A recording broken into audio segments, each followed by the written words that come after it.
Okay guys, तो position vector की बात हम कर चुके थे। अब वेलोसिटी की बात करते हैं। Which causes position change in position. Change in position जो कॉज करता है वही the rate of change of position vector with respect to time. Position vector का रेट ऑफ चेंज इसको। पर एक बात याद रखिएगा कि जैसे मैंने आपको बोला था कि पोजीशन वेक्टर जो है वो ओरिजिन पे डिपेंड करता है, ओरिजिन पे डिपेंड करता है, ठीक है। यहां पे पोजीशन वेक्टर नहीं है, ये चेंज इन पोजीशन वेक्टर है, ये चेंज इन पोजीशन वेक्टर है। इसका मतलब ये डिस्प्लेसमेंट है which is not depending on choice of origin. यानी आप ओरिजिन यहां माने, यहां माने, यहां माने, हर केस में आपका वेलोसिटी की वैल्यू सेम आने वाली है। परंतु फ्रेम ऑफ रेफरेंस का गेम तो आएगा, जो कि हम रिलेटिव मोशन में हम उसको दोबारा बात करेंगे, पर ओरिजिन पे डिपेंड नहीं करता, फ्रेम ऑफ रेफरेंस। और ये ओरिजिन वाली चर्चा हमने पहले करी थी जब हम डिस्प्लेसमेंट की बात कर रहे थे। तो रिलेट किया करिए जो पीछे आपको बातें बताई गई थी, आगे की टेक्निकल डेफिनेशंस कहीं ना कहीं उनसे ऑब्वियसली सर, पुरानी सारी बातें आपको आगे जाके यूज होती रहेंगी, इसलिए और खासकर जिस पर हमने डिस्कशन करा होगा वो तो आगे बड़ा महत्वपूर्ण होना। और सर एक इंपॉर्टेंट बात है, किसी भी अच्छे स्टूडेंट का जो सबसे बड़ी प्रॉपर्टी है वो रिटेंशन है, कि अगर वो रिटेन करता है रिटेन कर पाए उतना बढ़िया है ना। ठीक है। तो जो सर ने डेफिनेशन तो मैंने आपको दे दिया, rate of change of position sir ने हाईलाइट करा, चेंज ऑफ पोजीशन कैसे ओरिजिन इंडिपेंडेंट बात हुई, पर फिर हमने एक और वर्ड यूज कर दिया, frame of reference. Let's wait for that, relative में आएगा, बात करेंगे। ओके, यहां एक और बात, चूंकि फ्रेम ऑफ रेफरेंस की बात उठ गई तो इसका मतलब मैं जितनी डेफिनेशन दे रहा हूं ये सबकी सब ग्राउंड फ्रेम से दे रहा हूं। सब ग्राउंड फ्रेम से, जब तक नहीं बोला जाएगा सब ग्राउंड फ्रेम से। ये सिर्फ न्यूमेरिकल्स में ही नहीं, हम लोग बातचीत कर रहे हैं ग्राउंड फ्रेम से ही ले रहे होंगे। अब इंस्टेंटेनियस वेलोसिटी, पहले देखिए वेलोसिटी, स्पीड, ये सब की चर्चा कहीं ना कहीं कोई चीज कितनी तेज चल रही है, कितनी धीरे चल रही है, उसको मापने का तरीका, तो पैरामीटर वही जो अपने बात की थी, मेजरमेंट की जरूरत है, काइनेमेटिक्स है, तो मेजर कर रहे हैं, मोशन की चीजें मेजर कर रहे हैं, तो तेज धीरे कौन कितना चल रहा है, इसके लिए हमारे पास ये टर्म आया वेलोसिटी। उसमें ये बड़ा स्पेसिफिक सा टर्म आया सर, इंस्टेंटेनियस वेलोसिटी। तो यानी आपने सिर्फ ये एक एडजेक्टिव यहां पर ऐड किया हुआ है, इंस्टेंटेनियस। एग्जैक्टली, है ना। परिभाषा में बोल देता हूं, velocity of the object at a given instant of time और एट अ गिवन पोजीशन। एक इंस्टेंट ऑफ टाइम पर एक पोजीशन भी यूनिक हो जाएगी, एट अ गिवन पोजीशन। एक इंस्टेंट पर जो पार्टिकल की वेलोसिटी है, एक इंस्टेंट पर कितना तेज धीरे चल रहा है, that is called instantaneous velocity. But sir मैं तो खुद को ही कॉन्ट्रडिक्ट कर गया शायद, क्योंकि मुझे भी लगा कि इस बात हमने एम्फसाइज कर रहे हैं और यहाँ पर एक बच्चा शायद कंफ्यूज हो सकता है यहाँ हाँ सर, मैं इसलिए खुद की बात पर कॉन्ट्रडिक्ट महसूस कर रहा हूं कि एक तरफ तो मैंने कहा कि rate of change of position vector का चेंज होना, फिर मैं इंस्टेंट बोल रहा हूं sir, not only instant, at a given position also. तो सर ये तो कॉन्ट्रडिक्टरी सी बात होगी, क्योंकि एक ही पोजीशन पर चेंज होता सा कैसा दिखेगा, बट ये तो बड़ा पॉपुलर सा फॉर्मूला भी है। लेकिन ये बिल्कुल सही है सर, एक्चुअली वही जो आपने पहले भी बात की थी, कैलकुलस का बेस है। तो अगर आपने सर ने यहां पे ऊपर, ऐसा कई बार लगता है कि ये दो लाइनें जो लिखी हुई है आपस में कॉन्ट्रडिक्टरी है। ऊपर वेलोसिटी लिखा गया कि चेंज ऑफ पोजीशन वेक्टर, और यहां पे इंस्टेंटेनियस वेलोसिटी लिखा गया at a given position. At a given position, you're talking about change in position. It looks very awkward. At a given position, you're talking about change in position. But try to understand what it means. Yeah. For example, I am going, मैं कहीं जा रहा हूं अपनी car से, और journey के दौरान मेरी स्पीड लगातार बदल रही है। ऑब्वियसली कांस्टेंट स्पीड से तो नहीं चल सकते, रोड में भाई लोग आ रहे हैं, ये हो रहा है, ट्रैफिक है, तो ऑब्वियसली अपन को टर्न लेने बहुत सारी चीजें, तो अपन स्पीड बदलते रहते हैं, स्पीड बदलते रहते हैं, वेलोसिटी हमारी बदलती रहती है। तो अगर किसी ने पूछा कि एनएमएस सर की स्पीड 3:30 बजे कितनी थी, 3:30 बजे कितनी थी, तो आपका तरीका क्या होगा? एनएमएस सर को 3:30 बजे फोन किया और देखा कि सर स्पीडोमीटर में क्या लिखा हुआ है, तो 3:30 बजे उन्होंने लिखा है कि भाई ये 120 किलोमीटर पर आवर की स्पीड से जा रहे थे फॉर एग्जांपल। वैसे इतना तेज चलता नहीं, थोड़ा हीरो बनने के लिए बोल दिया, 120 100 के ऊपर नहीं जाता हूं भाई मैं, तो 120 किलोमीटर पर आवर की स्पीड से एनएमएस सर उस मूवमेंट पे जा रहे थे। तो ये उस मूवमेंट पर उस मशीन ने, उस मीटर ने नापा कैसे? तो बेसिक अगर हम आइडिया करें, हम ज्यादा उसमें डिटेल में ना जाए कि व्हील को कैसे रोटेट किया, अगर बात करें तो उसने क्या किया होगा, उसने 3:30 सेकंड से लेकर 3:30 सेकंड तक में उसने देखा होगा कि इतने एक सेकंड में देखा होगा कि एक सेकंड में मान लेता हूं एनएमएस सर की गाड़ी कितनी चली, और वो मान लो वो चली 5 मीटर फॉर एग्जांपल, 5 मीटर चली, तो उसने कहा कि एनएमएस सर की गाड़ी की स्पीड है 5 मीटर पर सेकंड। उसने ऐसे बोला, फिर जैसे ही उसने ऐसे बोला तो मेरे को फिर दूसरा डाउट आएगा, आपने एक सेकंड को एक इंस्टेंट क्यों ले लिया सर? क्या इंस्टेंट एक सेकंड का होता है? नहीं सर, एक्चुअली क्या हमने वो उस गाड़ी बनाने वाले ने कहा कि 1 सेकंड में अपन मान सकते हैं कि भाई एवरेज स्पीड लगभग कांस्टेंट रही होगी, लेकिन हाँ आपकी बात सही है कि उससे भी ज्यादा अच्छा इंसान हुआ जिसको छोटा समय और दिखता हो और वो मेजर भी कर सकता हो, तो कहेगा 1 सेकंड में तो बहुत बदलाव आ गए भाई साहब। तो वो क्या कहेगा, वो कहेगा कि मैंने क्या किया, उसने और अच्छी मशीन बनाई मेजर करने के लिए, अच्छी मशीन बनाने, मैं उससे बेटर मशीन बनाऊंगा। मैंने कहा अब तुम क्या करोगे, उसने कहा कि तुमने 1 सेकंड में माना कांस्टेंट स्पीड थी, वो नहीं होगी। मैंने कहा फिर, उसने कहा मैं 3:30 से 00 आपके पास जो सेकंड था, उसने उसको 3:30 और 0.01 उसने 0.01 सेकंड 100 हिस्सा ले लिया। उसने कहा कि मैं तो इस 1.01 सेकंड में कितनी दूरी चली डिवाइड बाई टाइम करके वेलोसिटी निकाल लूंगा, उसने ऐसा कहा।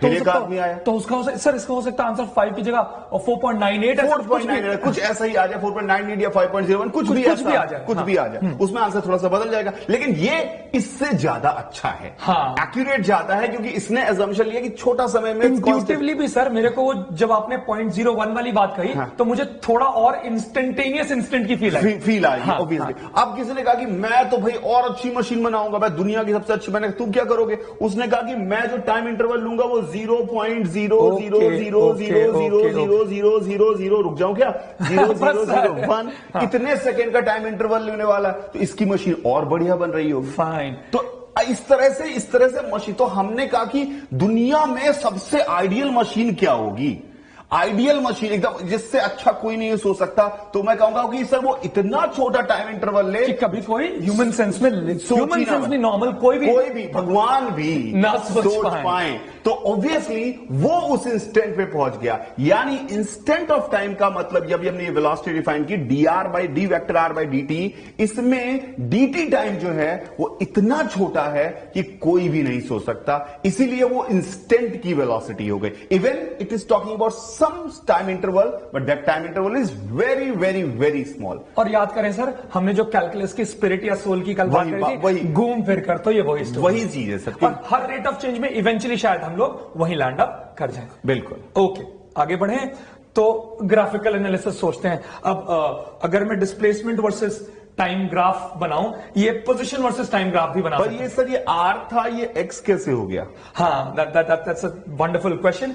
दरअसल मैं जब किसी भी चीज का ग्राफ बनाऊंगा तो पार्टिकल को मैं उसका एक ही डायमेंशन को मैं मेजर करके क्योंकि अगर कोई XYZ तीनों चेंज हो रहा है तो या तो मैं उस पूरी डिस्टेंस का चेंज, लेकिन अगर आप पोजीशन का चेंज पूछेंगे तो या तो मैं एक्स का ही चेंज टाइम। इसका मतलब आप ये कह रहे हैं कि किसी भी ग्राफ में दो ही चीजें आएंगी, कि इंडिपेंडेंट वेरिएबल और एक डिपेंडेंट वेरिएबल। और यहां स्थिति में वो जिस भी पाथ पे चल रहा होगा मैंने उसी को एक्स ले लिया, यहां लिखते वक्त तो मेरे को लिबर्टी थी कि जनरल बात कर रहे थे, लेकिन जब ग्राफ बनाऊंगा तो डिपेंडेंट इंडिपेंडेंट में एक ही वेरिएबल ले पाऊंगा, तो ये एक्स ही हो सकता था या वाई ही हो सकता था या जेड ही हो सकता था। और अगर सर अगर वेलोसिटी की डायरेक्शन मान लो बदल रही होती, वो एक्स में ना चल रहा होता, in that case upon graph को यहाँ पे क्योंकि डायरेक्शन भी एक इंपॉर्टेंट चीज होती है, तो ग्राफ तो वो दिखा नहीं पाते।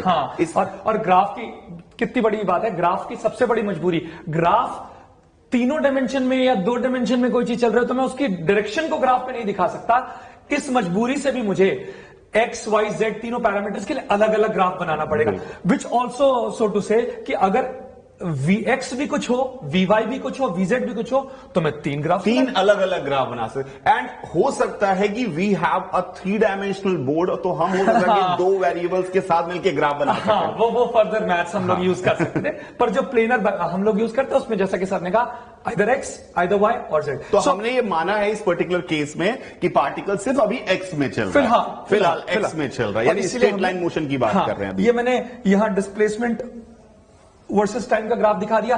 आप कहें सर वहां पोजीशन था, आप पोजीशन भी ले लें। यहां एक थोड़ी सी मैथमेटिकल गेम ये है, वेलोसिटी को rate of change of displacement कहते हैं सर, की rate of change of position कहते हैं। विशेष फर्क ही नहीं पड़ेगा, कोई फर्क नहीं पड़ता, बिकॉज पोजीशन तो मेन चीज तो डिस्प्लेसमेंट है, पोजीशन तो अलग अलग आपके लिए अलग अलग हो सकती है। और अगर मैं फॉर्मूले से चलूं तो मैं लिखूंगा d into R F minus are I upon D T, मगर आर आई तो अमूमन मेरा कांस्टेंट ही होगा, तो D R I by D T 0 हो जाएगा। तो इसलिए और फिर सर ने जो बात उठाई थी कि eventually we are dealing with displacement. तो अगर कोई डिस्प्लेसमेंट लिख देता है तो चलेगा, it's not something that we should ponder upon कि ठीक है कि यहां सर पोजीशन ही होना चाहिए या डिस्प्लेसमेंट, एज लॉन्ग एज मुझे वेलोसिटी निकालनी है। अब इसके स्लोप से आपको याद हो तो हमने जब ग्राफिकल एनालिसिस की बात करी थी तो हमने कहा था इंस्टेंटेनियस रेट ऑफ चेंजेस जो है वो टैंजेंट के स्लोप से स्टडी के पहले भी बात कर चुके हैं, और सेकेंड के से एवरेज। तो यहां पर मुझे इस ग्राफ के इस पर्टिकुलर पॉइंट पर अगर मुझे इंस्टेंटेनियस वेलोसिटी निकालनी थी तो ये मैंने बनाया टैंजेंट, ये लिया थीटा, इसका tan theta that is the slope, वो dx बाई dt देगा। आप इसको टैन थीटा लेकर सॉल्व कर सकते हैं। यहां पर पॉजिटिव या नेगेटिव जैसा भी आए वो अकॉर्डिंगली मुझे, हाँ, मतलब इस बात पे ध्यान रखिएगा कि एंगल जब भी हम लेने वाले हैं पॉजिटिव एक्स एक्सिस से लेने वाले हैं, पॉजिटिव टी एक्सिस, सॉरी यहाँ पे टी है, तो पॉजिटिव टी एक्सिस से लेने वाले हैं। तो कई बार मान लो अगर ग्राफ आपका इस तरह का हुआ और यहाँ पे ऐसे स्लोप आई, यहां पर स्लोप जो आ रही है टेंजेंट आपने ड्रॉ किया वो ऐसे आई, हो सकता है कि it would be easy to calculate this angle theta 1, it would be easy, हो सकता है बिल्कुल सही, लेकिन इस जगह का जब आप स्लोप लिख रहे होंगे या वेलोसिटी लिख रहे होंगे then it would be actually 10 of this angle, 10 of this angle in time 10 of pi minus theta, तो it would be negative because obviously obtuse angle. बिल्कुल, ये पॉजिटिव नेगेटिव वाली बात, और न्यूमेरिकल्स में तो सर अक्सर हमको अभी हम देखेंगे भी इसको पर ध्यान देखेंगे कि यहां गलती नहीं होनी तो जो सर ने टैंजेंट वाली बात बताई इसको प्लीज जहन में रखें आप लोग। इसी में फिर आगे बढ़े तो आती है एवरेज वेलोसिटी। द एवरेज, अब इंस्टेंटेनियस एवरेज अगर आप ढंग से देखें तो हमारी पुरानी बताई गई बातों में हम लोग शब्द जोड़ते जाएंगे। अब वेलोसिटी और एक्सेलरेशन में ये हम शब्द जोड़ते जा रहे हैं, है ये वही आइडिया, वही एवरेज और इंस्टेंटेनियस। जो एवरेज का हमने बेसिक डेफिनेशन पढ़ी थी वो ऐसी तो भी याद हो आपको, हाँ, integral FX DX over integral DX वाली डेफिनेशन, जिसमें तो सर ने आपको और भी बात ये बताई थी कि जरूरी नहीं है कि टाइम एवरेज ही हो, पोजीशन एवरेज, कोई सा भी एवरेज होता है, बट अगेन डिफॉल्ट हम लोग टाइम एवरेज लेते हैं इन काइनेमेटिक्स। इन काइनेमेटिक्स तो कम से कम ना दिया हो तो हम टाइम एवरेज, तो यहां पर average velocity of a particle in a time interval is defined as its displacement divided by time interval.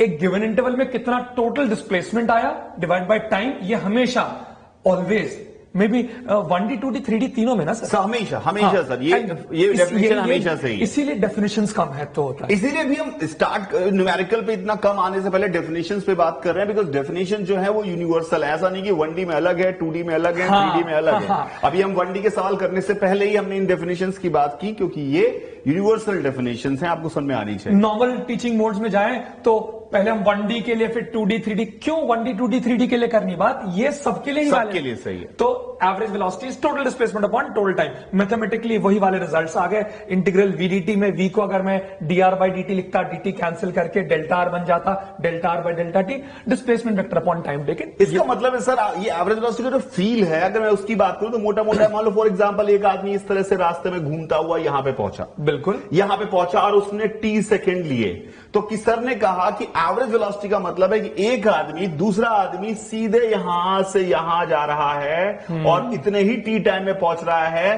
तो वो किस वेलोसिटी से चले ताकि वो उतने ही टाइम में यहां से यहां पहुंच जाए। यानी वही बेसिक डेफिनेशन ऑफ एवरेज कि सेम आउटपुट आए और उसकी कांस्टेंट वैल्यू हो, उसको एवरेज कहते हैं। सेम आउटपुट आ जाता है, तो सेम टी टाइम में सेम डिस्प्लेसमेंट, इसलिए भी इस इनिशियल से फाइनल पहुंचा, एक ये आदमी था और एक इस तरह से, इन दोनों की एवरेज वेलोसिटी सेम होगी, उनको समय आउटपुट के हिसाब से सेम लगा हो तो, और वो डिस्प्लेसमेंट अपॉन टाइम से क्लियरली इस डायग्राम से this displacement and upon time, तो और इसकी डायरेक्शन भी क्या होगी, डिस्प्लेसमेंट की डायरेक्शन जाहिर सी बात, बिकॉज वो वेक्टर में लिखा हुआ है, ये लिखा है यहाँ पे सर ने वेक्टर, डिस्प्लेसमेंट वेक्टर। ये सिंबल तो नहीं भूले आप लोग, ये सिंबल ट्रायंगल वाला सिंबल, जैसे ट्रायंगल ब्रैकेट वाला सिंबल था, ये अब आप कहीं ऐसा भी लिखा थे कि it's still the same, you लिखा हो या ये एवरेज के लिए सिंबल यूज करते हैं, आगे तक काम आएगा। ऑल्टरनेटिंग करंट में तो अक्सर सिंबल यूज करते ही।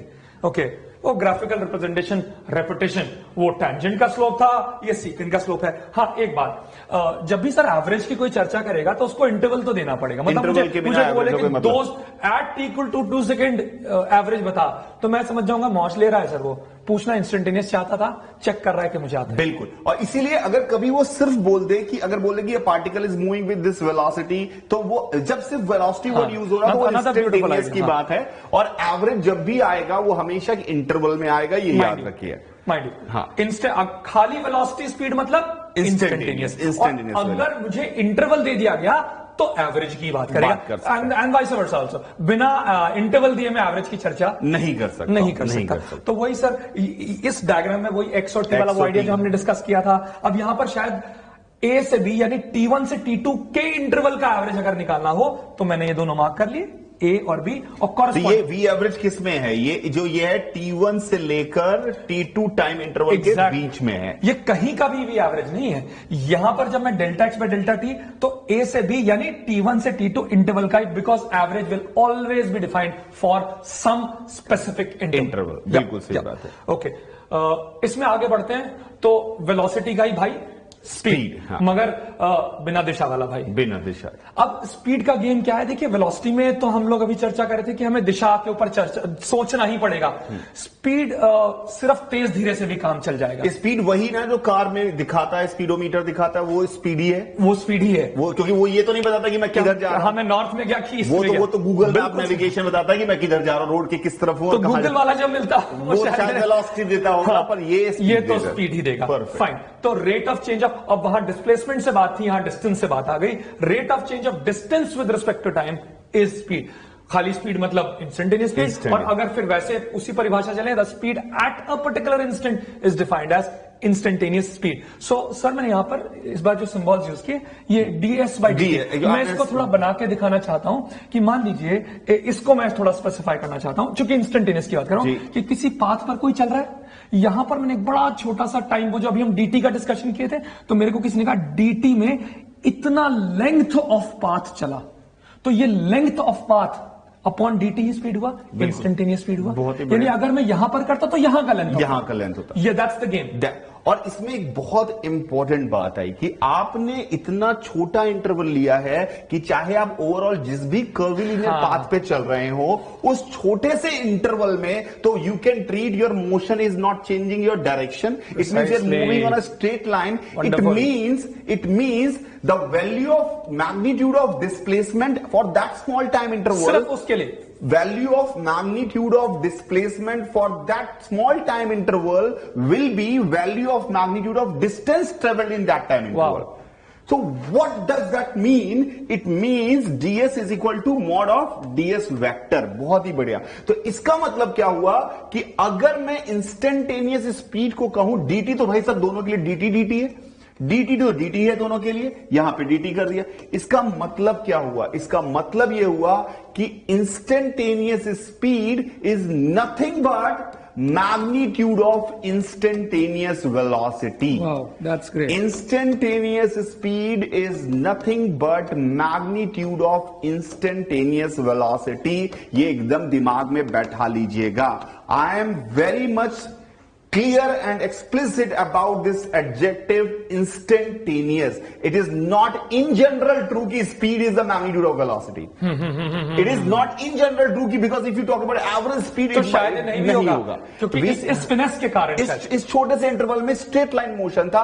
That's why we can say कि instantaneous speed, which is generally termed as speed also, but it is not true. I'm telling you the fact, it is not true for the average speed. कि average speed is not always equal to magnitude of average velocity. Exactly, मगर यहां तो सत्य है, यहां हमेशा। I mean एक value feeding का न्यूमेरिकल पूछो सर, कि अगर मुझे किसी ने बोला कि v की वैल्यू 3i + 4j है एट एन इंस्टेंट, तो सर इसकी स्पीड में सीधे लिख दूं क्या? Absolutely correct. इसका magnitude 3² + 4² which is 5. Which is 5. ऐसा is it okay?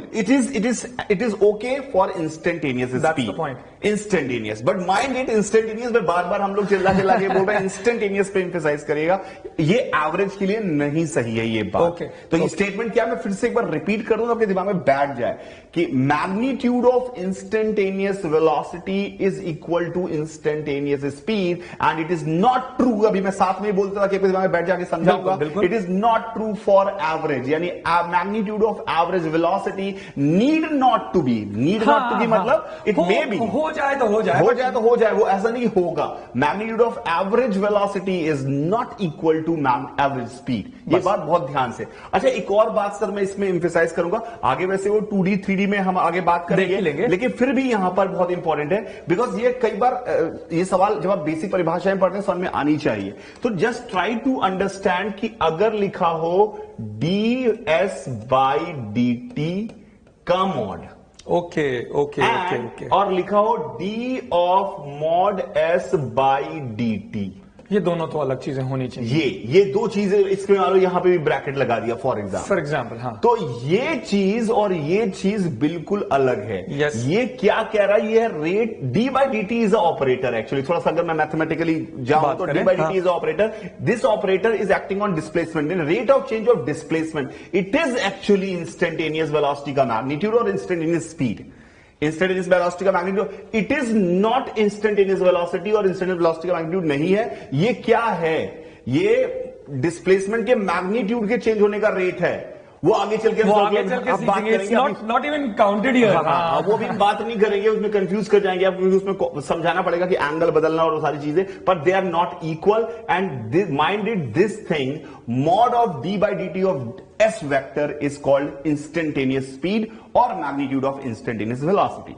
Is it? ये बात बहुत इंपॉर्टेंट है। And it is not equal to D mod S by D T. पक्का? ये कुछ और होता है, ये कुछ और होता है। हो सकता है किसी केस में बराबर भी हो जाए, लेकिन इन जनरल ये दोनों एक ही चीजें नहीं रिप्रेजेंट करते। बस इतनी बात ध्यान रखिएगा, आगे हम कभी ना कभी तो टच करेंगे इस पॉइंट में। तो सर इसके बिना काम ही नहीं चलने वाला है, इस पर बात करने वाले हैं। उस पर बात करने वाले हैं। हाँ, मूविंग फॉरवर्ड, अगर मैं आगे बढ़ूं इसमें, अगर हम समझ गए तो एवरेज स्पीड की बात करें तो एवरेज स्पीड का परिभाषा एकदम सिंपल है। वो कहता है कि total distance travelled divide by total time.